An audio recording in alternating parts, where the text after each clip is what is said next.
네, 안녕하세요. 섬세한 한자입니다. 이번 시간에는 서로 미묘하게 다른 동서, 좌우의 의미에 대해서 섬세하게 알아볼 건데요. 먼저 동역 동입니다. 이 동자는 간단합니다. 해가 뜨는 방향입니다. 다음으로 선역서입니다. 이 서자는 동쪽과 반대로 해가 지는 방향을 의미하겠죠. 그러면 남쪽은 뭘까요? 남쪽은 우리나라, 즉 북반구 기준에서는 해가 가장 높이 떠 있을 때의 해의 방향이 남쪽입니다. 그런데 호주와 같은 남반구의 경우에는 해가 가장 높이 떠 있을 때의 방향은 북쪽이고 그 반대가 남쪽이 되는 것이지요.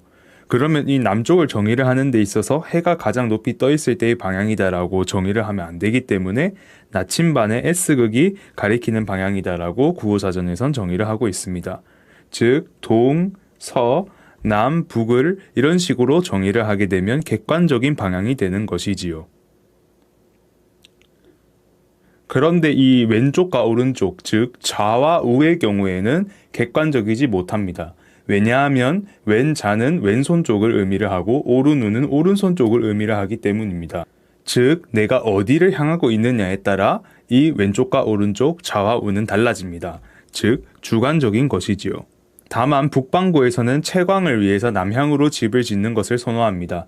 제가 앞서 북반구에서는 해가 가장 높이 떠 있을 때의 방향이 남쪽이라고 했으니까 남쪽으로 집을 지어야 햇빛을 많이 받을 수 있잖아요. 그러면 이 집 안에 있는 사람이 해를 보고 있는 상황을 생각을 해보면 왼쪽은 동쪽이 되고 그 다음에 오른쪽은 서쪽이 됩니다.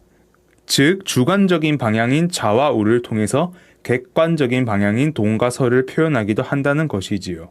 그런데 집 안으로 들어가는 경우에는 이 관계가 정확하게 반대로 바뀌어버리겠지요. 다음으로 살펴볼 것은 왼손과 오른손의 의미에서 파생되는 의미인데 세상에는 왼손을 편하게 여기는 사람보다 오른손을 편하게 여기는 사람이 많습니다.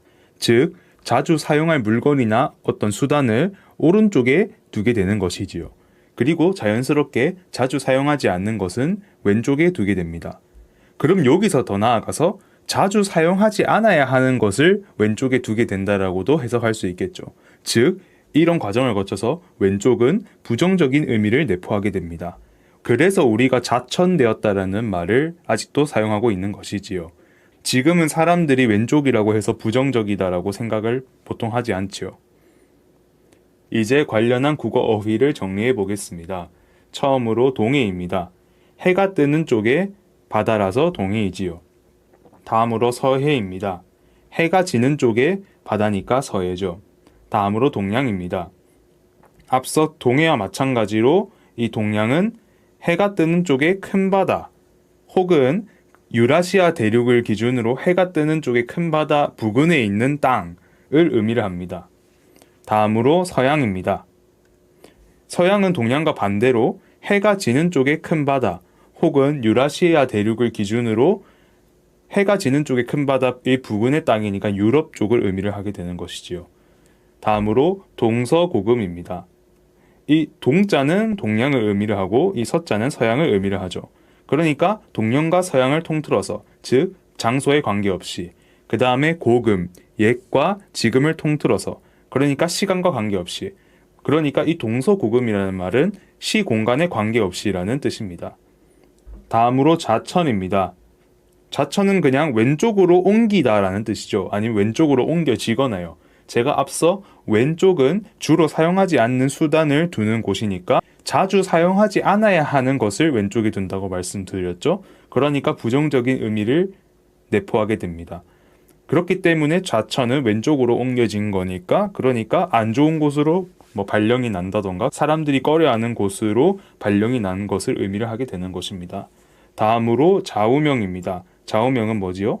내가 앉아있는 자리 오른쪽에 내가 늘 보기 위해서 새겨놓은 문구. 그러니까 마음을 항상 다잡기 위해서 자리 오른쪽에 새겨진 문구라고 보시면 되겠습니다.